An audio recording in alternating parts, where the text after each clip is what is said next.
Good morning साथियों, मैं Dhanendra sir स्वागत करता हूं आप सभी का एग्जाम 5 स्टडी में।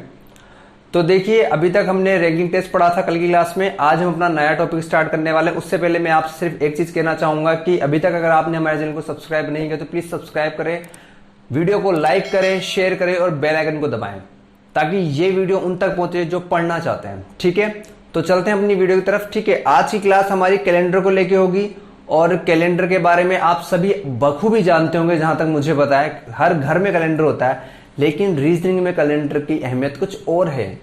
अगर आप कॉम्पिटिटिव एग्जाम दे चुके हैं या देने वाले हैं तो आपने सिलेबस में जरूर देखा हो कैलेंडर और उनके क्वेश्चंस देखे होंगे तो दिमाग हिल गया होगा एक बार को लेके। तो कैलेंडर कुछ ऐसी ही चीज है, इंपॉर्टेंट बहुत है, तो पढ़ना बहुत जरूरी हो। ढंग से पढ़ोगे, स्टार्टिंग से पढ़ोगे तो ज्यादा आपके लिए इंपॉर्टेंट रहेगी क्लास। ठीक है, तो चलते हैं हम अपनी कैलेंडर की तरफ। देखिए, कैलेंडर होता क्या है। कैलेंडर होता है जहां पर हमें तारीख दी होती है, वार दिए हुए होते हैं, उनके बारे में हमें बताना होता है, उनके संबंधित कुछ क्वेश्चंस पूछे जाते हैं, तो वो कैलेंडर के अंदर हमारे आते हैं। जरूरी नहीं कि आपसे इसी साल के बारे में पूछा जाएगा, अगली साल के बारे में पूछा जाएगा, उससे अगली साल, 10 साल पहले, 20 साल पहले, 50 साल पहले, 100 साल पहले या 100 साल बाद, कुछ भी चीज वो पूछ सकता है। मैं बिल्कुल सच कह रहा हूं कि 100 साल बाद की बात पूछी जा सकती है। तो कैलेंडर को सीरियसली लेके पढ़ें और ढंग से पढ़ें। आज मैं कैलेंडर के बेसिक चीज के बारे में बात करूंगा ताकि आपको समझ में आए, क्वेश्चन सोल्व करने में आसानी हो। तो चलते हैं अपनी चीजों की तरफ। देखिए, कैलेंडर के अंदर होता क्या है। साल के अंदर आप सभी को पता है कि 365 दिन होते हैं, ठीक है, लेकिन ये एक सिंपल साल के अंदर होते हैं 365 दिन। जो लीप वर्ष होता है, लीप वर्ष जो होता है उसके अंदर होता है 366 दिन। अब ये भी बता दूं कि सिंपल वर्ष और लीप वर्ष में डिफरेंस क्या है। देखो, सिंपल वर्ष वो होता है, सिंपल साल वो होता है जिसके अंदर 4 का पूरी बार भाग नहीं जाता, वो हमारा सिंपल वर्ष कहलाते हैं। जैसे कि आप फॉर एग्जांपल ले लीजिए, 2001 हो गया, 2005 हो गया, 2007 हो गया, एटसेट्रा। ठीक है, जिनके अंदर 4 से डिवाइड करने पर पूरी बार भाग नहीं जाता, कुछ शेष बचता है, वो होता है हमारा सिंपल वर्ष। उसके बाद आता है लीप वर्ष के बारे में बात करते हैं हम।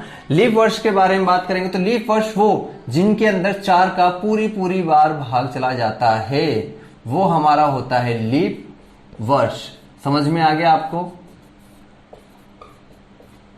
ये हमारा लीप वर्ष इस तरीके से होता है। अब लीप वर्ष और इसमें खासियत क्या है, देखिए, सिंपल वर्ष के अंदर फरवरी के दिनों में 28 दिन ही होते हैं सिर्फ, लेकिन लीप वर्ष में 29 डेज होते हैं। ये अंतर होता है लीप वर्ष और साल के बारे में। अब एक और चीज बात करता हूं मैं लीप वर्ष के बारे में। देखिए, जो मैं बात कर रहा हूं उस बात को या तो आप नोट कर लीजिए या ध्यान रखिए उस चीज को, वो इंपॉर्टेंट है आपके लिए। इस चीज को ध्यान रखना, नोट्स बना लेना बैठ के अगर आप पढ़ रहे हो अभी तो। ठीक है, अब मैं बात करता हूं सिंपल साल के बारे में।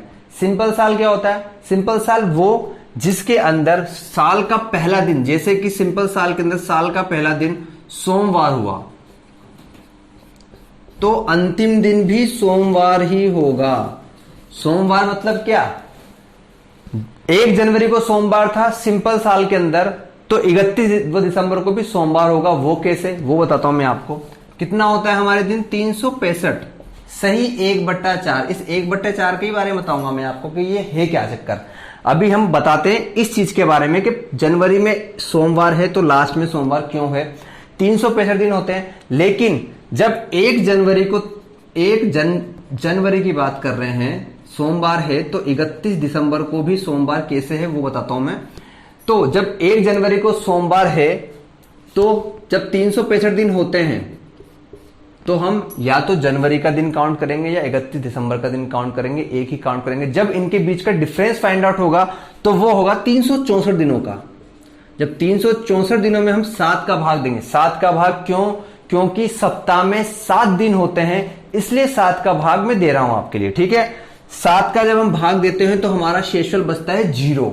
जब शेषफल बचता है 0 तो इसका मतलब यह होगा कि जब सोमवार 1 जनवरी का था तो 31 दिसंबर का भी सोमवार ही होगा, ये कंफर्म है। लेकिन जब लीप वर्ष होता है तब क्या होता है कि अगर 1 जनवरी का सोमवार है तो 31 दिसंबर का मंगलवार होगा, ये भी कंफर्म है, क्योंकि उसमें 366 दिन होते हैं और हम क्या करते हैं, सिर्फ एक ही दिन को काउंट करते हैं। एक दिन को काउंट करते हैं मतलब या तो जनवरी का एक दिन या दिसंबर का, हम इनका बीच का डिफरेंस निकालेंगे तो 364 दिन उसमें हुआ था सिंपल वर्ष में, और लीप वर्ष के अंदर 365 दिन होगा। और जब हम इसको 7 से डिवाइड करेंगे तो हमारे पास एक शेष बचेगा। जब एक शेष बचेगा तो क्या होगा, जो हमारा दिन था वो अगले एक दिन एक्स्ट्रा होगा, मतलब सोमवार था तो मंगलवार 31 दिसंबर को होगा। कैलेंडर की स्टार्टिंग होती है सोमवार से, इस चीज को ध्यान में रखना। कैलेंडर का स्टार्ट होता है सोमवार से, मतलब हमारा जो वीक स्टार्ट होता है वो होता है सोमवार से, ठीक है। सोमवार से हमारा वीक स्टार्ट होता है, ये चीज आप ध्यान रखना। कैलेंडर स्टार्ट होता है जनवरी से, 1 जनवरी से, और वीक स्टार्ट होता है हमारा सोमवार से। खत्म कब होता है, रविवार को खत्म होता है। तो जब भी अगर शेषफल बचता है 0 तो वही दिन होगा, लेकिन जब शेषफल बचता है 1 तो सोमवार प्लस 1 दिन यानी मंगलवार। इस तरीके से क्वेश्चंस को सोल्व करना है। और ये जो मैंने चीजें बताई ये ध्यान रखना, आगे और भी चीजें जो मैं आपको बताता हूं। तो देखिए मैंने आपको बताया था कि 365 से ही 1/4 दिन होते हैं पूरे साल के अंदर, ठीक है। अब सिंपल वर्ष और लीप वर्ष में डिफरेंस क्या होता है, देखो 365 से 1/4 जो हमने दिन बताए थे वो हर वर्ष में होते हैं, ठीक है। अब ये 1/4 1/4 1/4 1/4 मिलके 4 सालों के अंदर पूरा एक दिन बना लेते हैं। 4 साल के अंदर क्या बनता है, पूरा एक दिन बनता है। जब वो 4 साल के अंदर पूरा एक दिन बन जाता है तब आपका लीप वर्ष आ जाता है। समझ में आई आपको ये बात कि लीप वर्ष आया क्यों। लीप वर्ष इसलिए आया कि जब 3 से 1/4 का जो 1/4 बचा, ये 4 साल में 1/4 प्लस 1/4 प्लस 1/4 प्लस 1/4 हुआ, 1/4 प्लस 1/4 प्लस 1/4 प्लस 1/4 हुआ, तो जाके हमारा पूरा एक दिन बन गया। और एक दिन बनने पर क्या होता है, लीप वर्ष आता है, मतलब आपकी फरवरी 29 डेज की हो जाएगी। आपको ये बात समझ में आ गई अब कि क्यों लीप वर्ष आता है, क्या रीजन है लीप वर्ष आने का। तो लीप वर्ष आने का यही रीजन होता है, ठीक है। आगे की हम बात करते हैं कि सौर वर्ष होता क्या है। देखिए लीप वर्ष आपने पढ़ा है कि 4 से डिवाइड होगा तो सौर वर्ष होगा, वो लीप वर्ष होगा। अब यहां पे सौर वर्ष की बात करते हैं तो सौर वर्ष की बात है कि पृथ्वी अपनी धुरी पर घूमती है, आपको पता है, ठीक है। 24 घंटे में वो एक चक्कर लगाती है अपनी धुरी पर घूमकर, लेकिन जब वो सन का पूरा एक चक्कर काटती है अपनी धुरी पे घूमते हुए तो 365 से 1/4 में अपना पूरा एक चक्कर पूरा करती है, तो उसको हम सौर वर्ष के नाम से भी जानते हैं। ये आपको पता होना चाहिए कि सौर वर्ष होता क्या है। सौर वर्ष के बाद हम चलते हैं कि लीप शताब्दी का क्या मतलब है। देखिए लीप वर्ष के बारे में आपको पता है कि 4 का भाग देंगे तो हमारा लीप वर्ष आएगा, जब पूरी बार भाग चला जाएगा। लेकिन लीप शताब्दी का मतलब होता है कि पूरी शताब्दी के अंदर अगर हमने 400 से डिवाइड किया, क्या वो शताब्दी 400 से डिवाइड होती है या नहीं होती है, वो चीज डिपेंड करती है। जैसे कि अगर हमारी शताब्दी 800 है तो 800 है, तो अगर हमने 400 से डिवाइड किया तो पूरी बार ये भाग चला गया। तो जब पूरी बार भाग चला गया तो इसका मतलब क्या हुआ कि वो लीप शताब्दी हो गई है। तो लीप शताब्दी का मतलब ये होता है। मैक्सिमम जगह लीप शताब्दी के बारे में आपको नहीं बताते, मैं बता रहा हूं इसलिए ताकि कभी भी कुछ भी अगर आपके पास क्वेश्चन आ गया तो आप उसको सॉल्व कर सकते हैं आसानी से। लीप शताब्दी में आप ये नहीं करोगे कि नहीं हम वो हमें पता नहीं है, बिल्कुल भी पता है आपको अब लीप शताब्दी के बारे में, तो आप इस चीज को पढ़ सकते हैं। आपको शायद ही आपके सर ने पढ़ाया होगा या फिर आपने कोचिंग ली होगी कहीं से, तो आपने शायद ही ये चीज पढ़ी होगी। तो ठीक है, लीप शताब्दी का भी मतलब होता है, टालम टोल कर देते हैं लोग, लेकिन इसका मतलब ये होता है कि अगर हमने 400 से डिवाइड किया तो लीप शताब्दी होती है, ठीक है। अब हम बात करते हैं कि लीप वर्ष जो होती है, लीप वर्ष 100 साल के अंदर कितनी बार आते हैं। तो लीप वर्ष 100 साल के अंदर 24 टाइम्स आ जाते हैं और 76 टाइम्स हमारे सिंपल साल ही होते हैं, मतलब 76 वर्ष तो उसमें सिंपल होंगे और 24 वर्ष हमारे लीप वर्ष होंगे।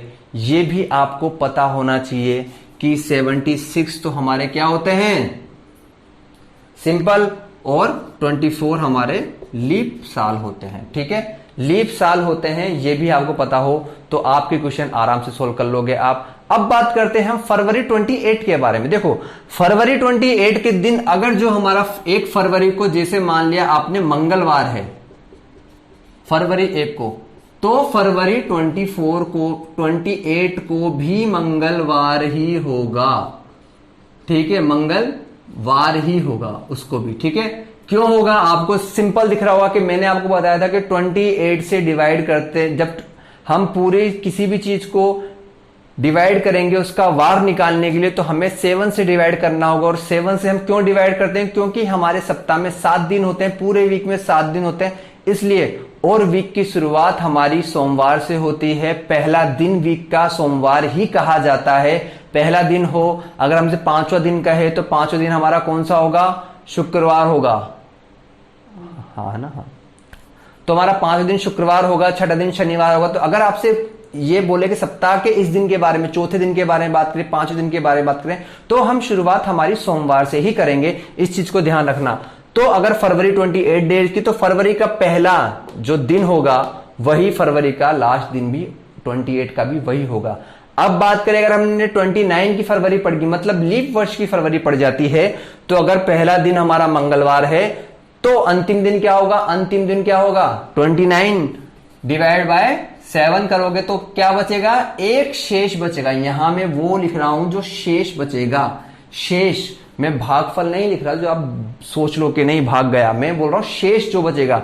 तो जब शेष बचता है तो वही चीज उस वार में प्लस हो जाती है। तो जैसे ही मंगलवार में प्लस होगा एक बार, तो मंगलवार के बाद क्या आता है? बुधवार आता है। तो बुधवार हमारा वार हो जाएगा।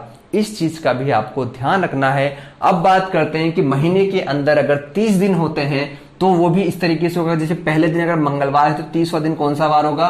तो 30 डिवाइड बाय 7, शेष बचा 2। शेष जब 2 बचेगा, क्योंकि 7 चौक 28, 7 4 28 होता है। ठीक है, 2 बचेगा तो 2 क्या होगा? 2 दिन यहां प्लस हो जाएंगे। मंगलवार में जैसे 2 दिन प्लस हुए तो बुध और गुरुवार उसका होगा। वैसे ही हम अगर महीने 31 तारीख का है तो 31 तारीख का भी इसी तरह से सोल्व करेंगे। 31/7 इक्वल टू कितना बचेगा? शेष 3 बचेगा। 3 अगर मंगलवार में प्लस होगा तो क्या होगा? मंगल के बाद बुध गुरु शुक्रवार हो जाएगा। ठीक है, समझ में आ गई आपको ये बात कि शुक्रवार कैसे हुआ। अब हम बात करते हैं विषम दिन क्या होते हैं। देखिए, विषम दिन होते हैं कि जैसे अगर आपको बोलता है कि विषम दिनों के बारे में बताओ, तो विषम दिन के बारे में भी आपको पता होना चाहिए। विषम दिन होते क्या है? विषम दिन वो दिन होते हैं जितने दिन हमें दिए हुए हों, 7 का डिवाइड करने के बाद जो हमारा शेष बचता है वो चीज विषम दिन में ही काउंट होती है। क्या चीज बचता है वो विषम दिन में क्या काउंट होती है? जैसे कि आपको दे दिया यहाँ पे 30 दिया हुआ था यहाँ पे। ठीक है, 30 दिया हुआ है, 7 से डिवाइड किया तो बचे कितना? 2। तो 2 जो हमारे होंगे 2 बचेगा शेष, यही विषम दिन के अंदर काउंट हो जाएगा। समझ में आ गई आपको ये बात कि किस तरीके से ये चीज हमें ध्यान रखनी है। देखिए, कैलेंडर आपकी रीजनिंग का बहुत ही इंपॉर्टेंट पार्ट है, और अगर आप उसको इग्नोर करोगे तो वाकई में आपके नंबर भी एग्जामिनर इग्नोर कर देगा। फिर आप बैठे रहना बस क्लास में, देखते रहना एक दूसरे की शक्लें। ठीक है, कैलेंडर बहुत अच्छा पार्ट है। हर एक चीज ध्यान रखोगे तो आपको हर एक चीज आसानी से मिल जाएगी, वरना फिर कुछ भी नहीं होगा।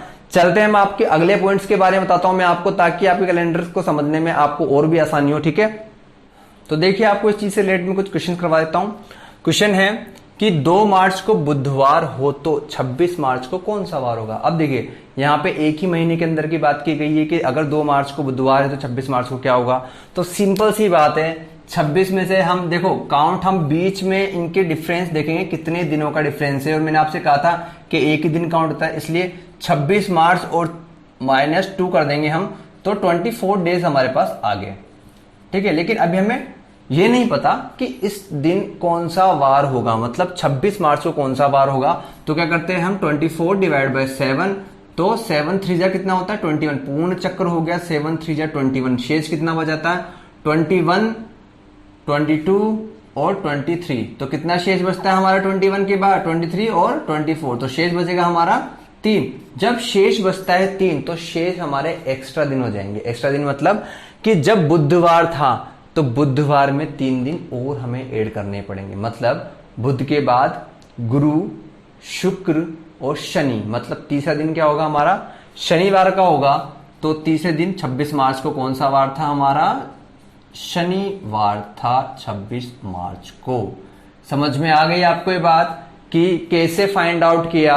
देखिए, आज मैं आपको सिर्फ इनकी डेफिनेशन बता रहा हूं, इनके बारे में बता रहा हूं, कल से हम इनके क्वेश्चंस को स्टार्ट करेंगे ताकि आपको अच्छे समझ में आ जाए। ये जो मैंने 2 क्वेश्चंस लिए हैं ये इसलिए लिए हैं सिर्फ कि आपको समझ में आए कि मैंने क्या किया है क्या नहीं किया, ताकि आपको थोड़े अप्लाई करना आ जाए। कल से हम क्वेश्चंस को अप्लाई करेंगे, ठीक है।